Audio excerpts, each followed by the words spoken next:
If you have endometriosis, is all you can eat is bananas? I'm Denise Noyer-Erez. Come grab your tea. I'm actually drinking coffee today.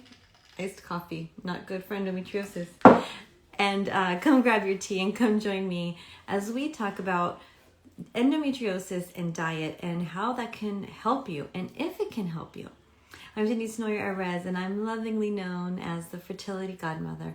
And I work with women who want to do everything they can to increase their chances of getting pregnant. And I help save them time and pain on their path to pregnancy.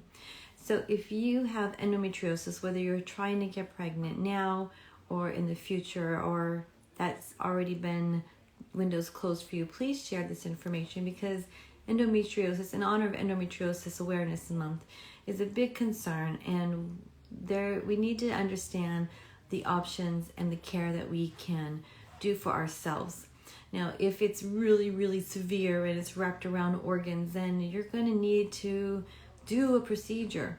And, I'm going to share with you some lifestyle techniques that you can change so that it slows the progress down.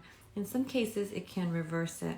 So this is particular if it's more of a mild to moderate case, or if you've already done a procedure to remove the tissue. But the problem is oftentimes it grows back. So this can help you as well. Just know that.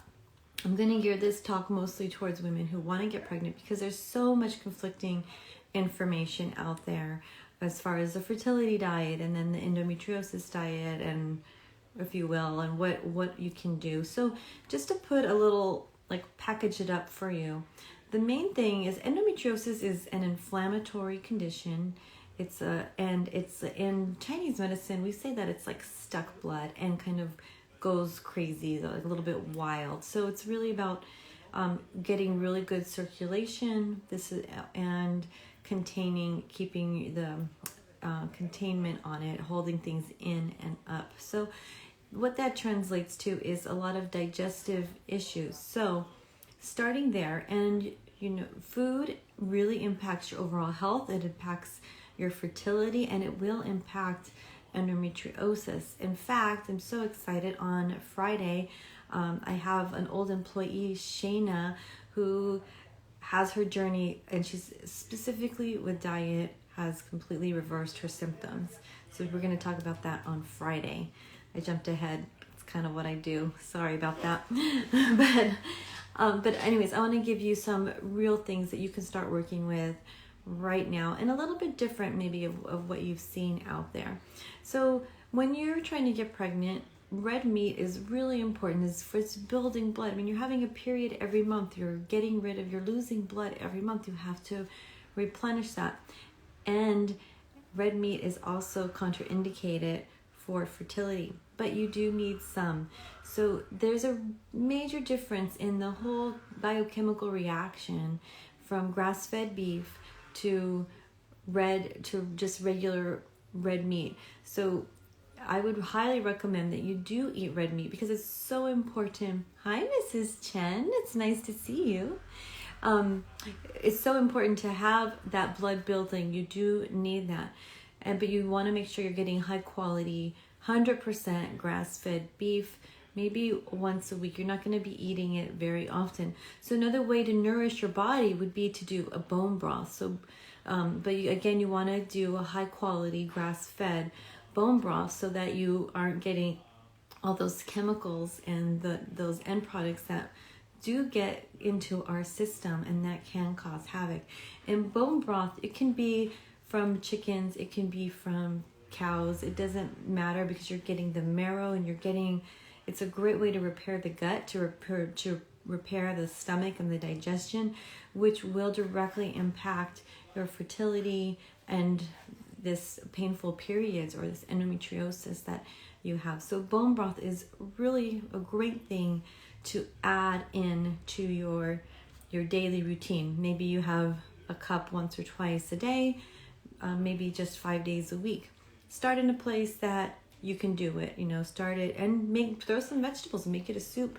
It's perfect right now because it happens to be cold, but you can drink it cold. In the summertime, you don't have to drink it, or room temperature, not too cold, because when you drink things that are really cold, it constricts blood flow, right? If you get hurt, you put ice on it to help constrict the blood flow, to help constrict the inflammation. So when you're eating foods or drinking ice drinks, it constricts the blood flow. It's constricting it in your stomach where you need the blood flow. You need to get the acid secretions to be able to break down and digest your food and not have it be cold. And on top of that, if you're creating your stomach to be cold, then you're going to have, your body has to work harder to get it back in balance. So just avoiding really cold foods and ice drinks is going to be also very helpful. So adding a bone broth or grass-fed, 100% grass-fed or pasture-raised chickens or cows was going to be really helpful several times a week. I would recommend twice a day, maybe 5 times a week. But again, start where you can win. I always believe in setting yourself up to win, taking those little steps that you're moving forward and making progress. And it's a mindset shift, because I know you want to get it done. You want to be there. You want to be here, and you're here, and it's frustrating, but it's a little bit of a mindset shift. And so just set yourself up to win, because you already got so much else going on. So we're just going to do a little pivot there. The other thing is, I really love smoothies. In fact, in my Prepare to Get Pregnant fertility cleanse, we do smoothies. So I recommend, if you're doing smoothies, it's a great way to get vegetables and a nice balanced meal in the morning. But add some ginger, add some cinnamon, add some turmeric in there. It's going to help balance it out. And please don't pack it with a ton of ice. Can you use frozen fruit? Yes, absolutely. You do need, most smoothies need to be a little bit cool for them to taste good. You don't want to drink them hot or warm even. That doesn't sound appetizing at all, but you want to pay, hi Holly, how's it going? You want to pay attention to your, the temperature, right? You want to make sure that it's bearable, because again, you want circulation, you want flow, which for if you have endometriosis or if you're having painful periods, it's stuck. You can feel it, right? You feel and you can see it, and the quality of the blood that's coming out. Some things to avoid, you may already know this, and I'm going to just reinforce it, is inflammatory foods. So what are inflammatory foods? They're dairy, gluten, and sugar. So really keep it limited and manage that, because it'll not only improve your health, but it's going to help improve your symptoms.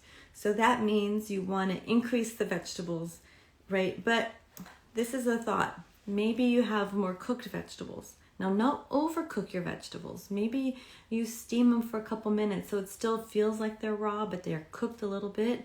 Or you stir fry them for a couple minutes so they're still crispy, and you can eat them room temperature.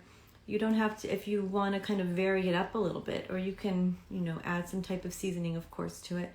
But try for a month just having some cooked vegetables for the most part, and see how that feels. See how that works on your digestive system. See if you see a different by just changing those things out. So inflammation, avoiding it is important for fertility. It's important to avoid painful periods and exacerbating endometriosis. So those things alone are going to make a huge difference in your health, on your way to fertility, and in your menstrual cycle. And does give it, but you have to be consistent, and you have to give it time, and just know that you're doing good for your body. Listen to your body, try it on, and let me know how you're doing. All right, great to see you, and I will see you next week on Here with Tea with the Fertility Godmother. Thank you. Bye. Hi, Bright Star, Dark Sky. That's a nice name. I love that. Bye.